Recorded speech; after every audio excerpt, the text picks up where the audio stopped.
to then congregate in the side car park. The toilets, should you need them, are just out here and turn to the left. The ladies are on the left and then the gents are on the right. So welcome, and if there's anything you need, just ask. Thank you. Thank you. So we are being webcast live today so that as many people as possible are able to hear what we're saying. And we also have a connection with Patrick Holden of the Sustainable Food Trust, who we can't see at the moment, but who can hear us. So if you could please speak clearly, and the first time that you speak, could you say who you are and what organisation you come from or represent? And it helps not to have more than one person talking at once. And also just bear in mind that some of us are not specialists. So although you may be talking to somebody who understands your specialist knowledge, please don't assume that the listeners have that. So obviously to speak as clearly as possible. And you have, Laura, some things to say about privacy. Yeah, so I just read out, this is all generally for all the hearings, so we should try to normalize this to every hearing, so it's all the same. So for privacy, on behalf of the Devon Climate Emergency Response Group, Devon County Council will act as a data controller for any personal data that you provide to us, specifically images and video collected and broadcast today. As such, Devon County Council will ensure that the data you give us is processed in line with our organization's data protection policies and in line with your rights under the Data Protection Act 2019 and the EU General Data Protection Regulations. More information is available on the privacy notice, which you should all have a copy of. Does anyone object to being filmed? Okay, thank you. Fire alarms, we've had the information. Thank you, Steve.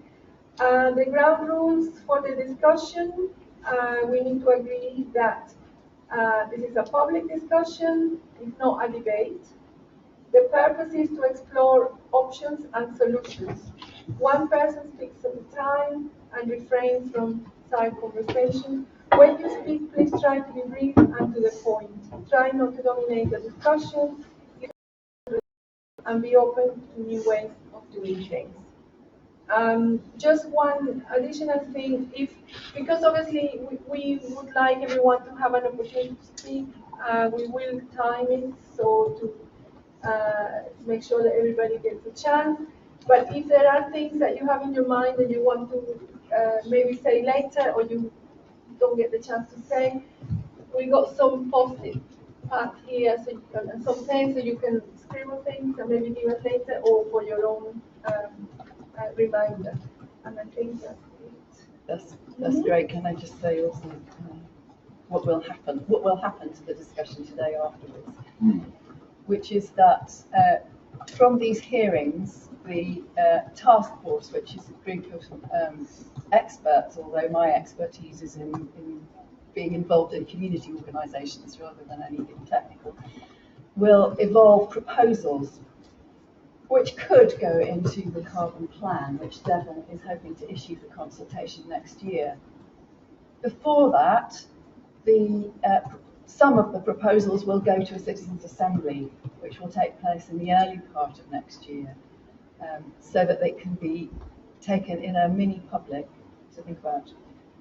So please focus your discussions on proposals and what you think could and should happen to build a zero carbon Devon. So I think that's all that we need to say beforehand. You mentioned that we will ask people to be brief. It's fine to disagree, that's why we're here. It's vital that we do if we need to. But in order to try to move too many subjects through in the time available, Emily, are you able to time, and you'll give people that kind of thing if you want us to wrap up? Okay, should we go to introductions? I suggest that as we go round, we also say what we most want to contribute on, what are the topics like, I need to advocate such. So should we start, if you want to start? Okay. So my name is Laura Caravan. I am a research scientist in Totnes Research, which is an agricultural research organization. Our head office is in Hartlepool, but we have a site in Devon near Hampton. It's a farm, and it's a livestock farm, so we work with cattle and sheep. And we look at the environmental impact of livestock systems, particularly in this part of the country, but also we reflect out to other climates and other countries. Is it possible for people to speak slightly loudly for the slightly harder of hearing minute takers? Okay. Okay, thank you. So good morning. So my name's Ian Smith, and I'm here on behalf of Food Plymouth, and Food Plymouth is the local sustainable food partnership. So we were established back in 2010, and we work to the Sustainable Food Cities Network agenda. It's basically all around sustainable development, really, of social, economic, and environmental development. So it fits very well with the goals on that, the UN Sustainable Development Goals. There are 6 strands to the Sustainable Food Cities framework, and we work to those. One of those is reducing the eco footprint of the food system, which I think is particularly germane to this. There are many other aspects of it fit into that as well. And I think the important thing with that is that reducing the eco footprint, people tend to migrate down the waste end very quickly. And there's something very important about short local supply chain and relocalizing food supply, and you have to do that in balance, in my opinion. And in that way, you do prevent waste, because obviously, for the reasons that are obvious out of that. So I'm hoping to bring those kind of things to the table and contribute along those lines. I think the interesting thing is that we're a sustainable food city at bronze level through the accreditation process, and we're working towards silver. So we are recognised, and we're part of a cohort of bronze cities working towards silver, and I think that's quite an interesting national development, which is just coming into place. So again, I think that's going to be a significant contributor. So yeah, I think that's pretty much it. My main interest for myself and my approach is trying to do practical things to actually make things shift on the ground. The research and theoretical underpinnings are very important. I'm not denying that, but we're mainly about trying to shift things on the ground from where I'm coming from. So again, hopefully that's a contribution as well. Thank you. Okay, so my name's Rebecca Sandover. I've got 2 hats here. I'm a research fellow at Exeter University, and I'm also a trustee of Food Exeter. So like Ian, Food Exeter is one of the Sustainable Food City networks. But I have a particular interest in research around regional and community-based food initiatives, and I've been working with Food Exeter and other initiatives in the Southwest. I've also been working with the Cornwall Food Foundation on their Food for Change programme, and I've done a very sort of mini pilot project with Ian and Isabel looking at Devon Sustainable Food Networks. I very much come from a community-based programme and food policy perspective. So the 3 kind of key problems that I think I'd like to raise here, some of which are obvious and people know very well, but I would like to say that, like, one of the challenges is the agri-industrial food supply chain that encourages the supply of cheap food whilst externalising its costs, and some of the costs are very much creating a crisis in our communities, such as poor diets and health impacts, and obviously creating a crisis in our on the land. So and from my research as well, I can see that there's challenges in widespread access to local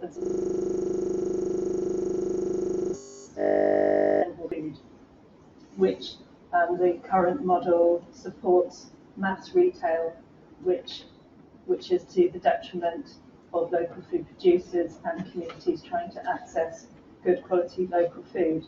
So I think support measures are needed, and from the research I've been taking part in Cornwall, in particular to include hands-on practical education around cooking skills.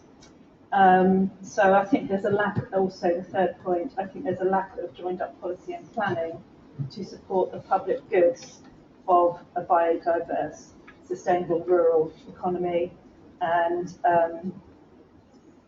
the public goods of healthy populations and the offer of healthy, sustainable food in Devon.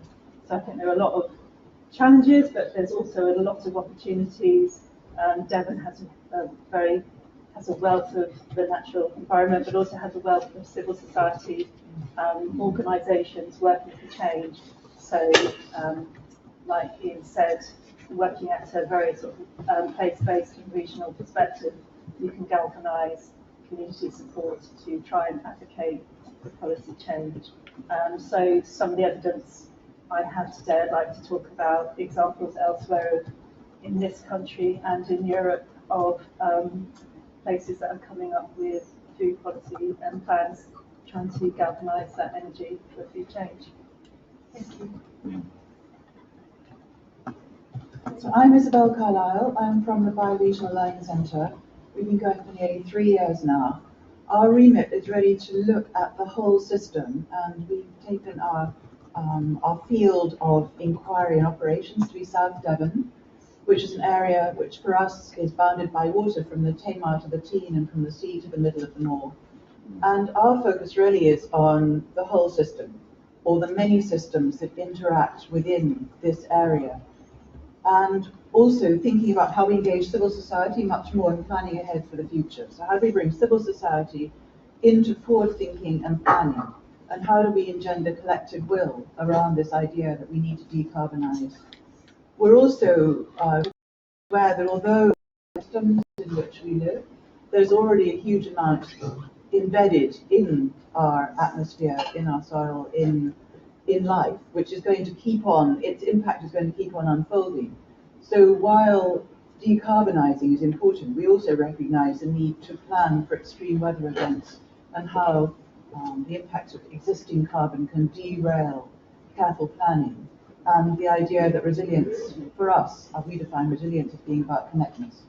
So the more connection we have, the more ability we have to work together and collaborate, the more able we are to respond. And that's really where we put our focus of attention. So what I'm going to be speaking to are some of the findings that came out of a learning journey around South Devon that we ran in September. I'm going to be looking towards small leverage points, how small interventions can create a kind of a wider ripple effect around them for change. We're going to look at forward infrastructure investment, infrastructure planning, and primarily about behaviour change and how do we build collective will and work with civil society. Thank you. Thank you. My name is Steve Whittaker. I'm the Director of Science here at Plymouth Marine Laboratory. My sort of involvement in this whole area is primarily thinking about what the marine environment actually does for us in terms of the whole carbon processing, the whole carbon cycle. Now we know how important natural ecosystems are for extracting and taking carbon away and sequestering it out of the system. In fact, and the marine environment in particular has been a great friend to us over many years in terms of taking large amounts of greenhouse gases out of the system, and without it we'd be in a much worse position than we are now. I think what I would like to talk about is which marine ecosystems are important to us, and it's often some of those systems that are overlooked because they seem to be less charismatic. We often talk about seagrass beds, salt marshes, but actually there are other ecosystems which don't get as much attention yet are contributing significantly to the drawdown and the sequestration of carbon. And we need to, in Devon, I think we're well placed. We have we have coasts to the north and south, which we don't really consider when we think about our whole carbon management system. I also would like to for the panel to reflect on the connectivity between processes that go on land and those that then happen in the sea. To think about land and sea separately is a complete misnomer. We need to ensure that changes in land use will have huge implications on the effectiveness of marine systems to be able to process and take on carbon. Also, strong interactions between things like the extraction of food resources from the oceans and therefore the ecosystem's ability to manage carbon. Sometimes these sort of conflict with each other, and we need to make sure we balance those goods and services we get from the marine environment, which are easy to assess because they produce pounds of fishing stock or extracted resource, against those goods and services which are much more difficult to monetize, but are equally valuable, particularly in terms of to have a sustainable functioning sort of carbon cycle. So in essence, what I would like to do this morning is provide some of the evidence to support our recognition of the importance of many different use the marine environment to its maximum extent in terms of protecting it, but also supporting it and encouraging those areas that provide the most benefit. Hi, I'm Ruth Hancock. I'm an agroecological practical hands-on farmer from East Devon, but I'm also here to represent the Land Workers Alliance, and we're a small growing union of small-scale agroecological farmers who are producing food, fuel and fibre, and that's a UK-wide organisation. We also work within La Via Campesina, the global community of peasant farmers. So in addition to that, I've also been involved in quite a lot of participatory research looking at barriers to agroecology. First, do we agree that what we do as small-scale farmers, is it a good thing? And then if it is a good thing, how do we find out? How do we do more of it? What are the barriers to it? So of course, this subject is vast and wide and deep, and as you say, it goes beyond the borders of the land. So there's the global perspective as well, which of course we have to be embedded in Devon. And I think the NFU were looking at that sort of, how do we decarbonise farming? And to my knowledge, they weren't actually looking at the consequences of the food, the carbon consequences of the food that were actually coming into our food system. So that was discounted. But from a Devon point of view, really, how do we get more agroecology, more small-scale integrated farming? From my research and other people's research, the key barriers seem to be access to land to people who want to come into farming, and training for them, and some degree of finance. The planning system is really, really unhelpful. And the Land Workers Alliance are taking, multi-pronged approach to solving some of these problems. But what we're working on particularly at the moment is the training aspect. So we're setting up a non-prescriptive, but hopefully all-encompassing way of training farmers, new entrants. I have trainees on my farm, and also a mentoring scheme. So for people who've actually started up an enterprise, we are providing mentors, one-to-one support. So there's a vast range of things that we're doing, or things that we propose we could do with a bit more support to combine all these things. So it's practical, hands-on. We're also encouraging lots more research, because when we go to policymakers, and we're very politically involved as well, when we go to policymakers, they say, well, show us the evidence that what you do is good. Because we might collectively agree that it's good, but policymakers want to see that instead of hard figures, numbers. It's really important. Thanks.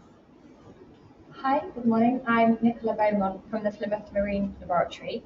I'm also a co-director of the UK Energy Research Centre. This is an acronym UCAC.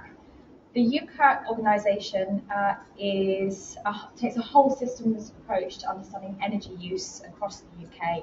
Everything from energy production through to how energy is used, everything in between, transport, industry, farming. So I bring really two different sets of skills, I think, this morning. The first is through my role here at the lab, where I work, like Steve has already very eloquently said, on greenhouse gas removal by the natural environment. So I can bring an understanding of this. I'm actually an environmental economist, not a marine biologist. So I'm used to translating some of this complex marine biology and chemistry, hopefully into terms that society can understand more ably. In addition to the greenhouse gas removal work, which I do, I also, as I've said, work on energy and understanding how energy is used, particularly focusing on renewable energy. Now, I work both on marine and terrestrial in this case. And I think one of the things that really interests me and that I'd like to discuss today is some of the trade-offs that we'll have to make. Given the choices that are ahead of us, we're looking at really huge transitions in what we're doing. And there will have to be some difficult decisions made. Devon is earmarked for potentially a huge amount of renewable energy. There will be a difficulty here with shifts in farming as well. There'll be competition for land and decisions to be made about how we use land. And also, in the same way in the sea, there's this drive at the moment for a big increase in offshore wind, a big increase in marine energy generally. This will have to compete with other uses of the marine environment. I think that taking a holistic approach to these things is something that I hope to bring this morning. Morning everyone, my name's Ali Kohler. I'm the Director for Conservation and Communities with Dartmoor National Park Authority. I've worked there for about 30 years in a range of different jobs. My current role is very much generalist really, because we have to have an integrated approach to land management, and that is really about archaeology, it's about ecology, it's about farming, it's about landscape. But I think the key thing that I can bring to this is about how we try and deliver that working with our land managers and particularly our farmers. How do we bring them on board? How do we build trust and respect? How do we listen to their knowledge and make sure that we're not actually doing things that might be detrimental in the long term? So we've got lots of different projects going on that can support some of the thinking that might develop. So we've got a facilitation fund project which is looking at different ways of working between farms at a landscape scale that might actually support some of the things we might want to do. We've got a hill farm project which is working with farmers, looking at how they can be sustainable in what they're doing, delivering environmental outcomes, but also having a sustainable farm business in the longer term. We've also got projects going on around peatland restoration, and we've got the review of an